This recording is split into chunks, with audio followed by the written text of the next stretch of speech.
Another day at another videos guys. Ngayon na naman tayo nakapag-upload dahil nawala tayo ng mga ilang araw at ito na naman yung i-vlog natin. May nagpagawa po kasi ng bahay kaya sinamahan ko yung kasamahan ko dati na ang sabi niya kasi naghanap siya ng kasama kaya sinamahan ko. Upload gihapon usa tar dito sa dagat kay nakapoy naman tag uban ubas pahulbot kagi ka na punta dires ka ng kuan nga na puntas pasag ka. Balik ta Aris Construction. Mauna ang among area guys. Dahil nga basal yung gawa namin kaya matagal-tagal namin itong magawa dahil sa paghuhukay pa lang isang linggo na kami dito nayawa.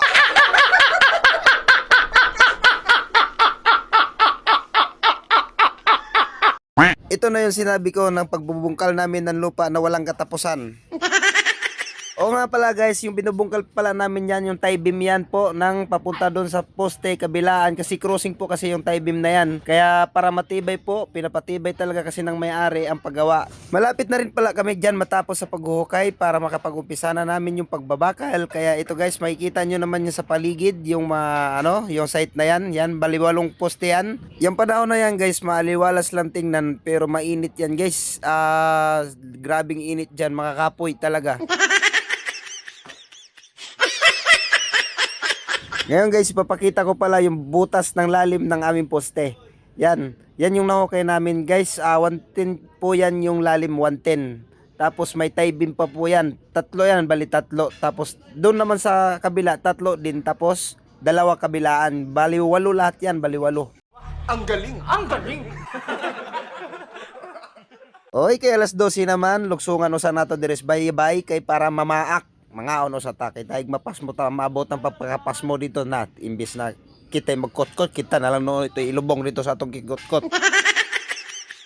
Okay guys, makita nyo naman yung view na sa tabing dagat. Maganda yan dyan guys. Ito yung sinatawag nilang Porto. Ito po yung sakayan dito papuntang Laki. Dito po yung makikita yung mga magbi-beach, mga parking na marami po ditong na pumupunta tapos mga turista. Okay guys, dahil natapos na kami sa paghuhukay, umpisahan na naman namin dito ang pagbabakal. Ayan guys, na siya ng anilyo para birahan dayon ang atong pagbakal ron para masugda na po umaupisahan na para makapagbuhos na ta sa atong trabaho.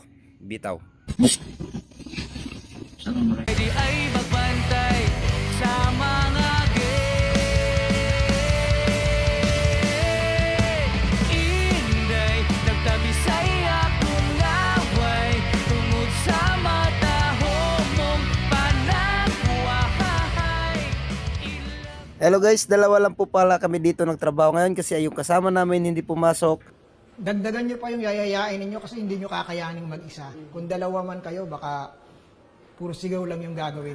Kung sino po diyang available, pwede po kayo ditong mag-extra muna kasi kailangan namin ng tao kahit mga dalawa. Okay guys, nakapag-umpisa na po tayong nagbabakal dito sa ating poste, dito sa baba. Ito po kasi una namin munang ginagawa at unang inuuna. Kaya guys, hanggang dito na lang. Salamat sa panonood ng 3 minutes nyo na nasayang. Hanggang dito na lang guys at see you later at see you soon. Part 1 videos.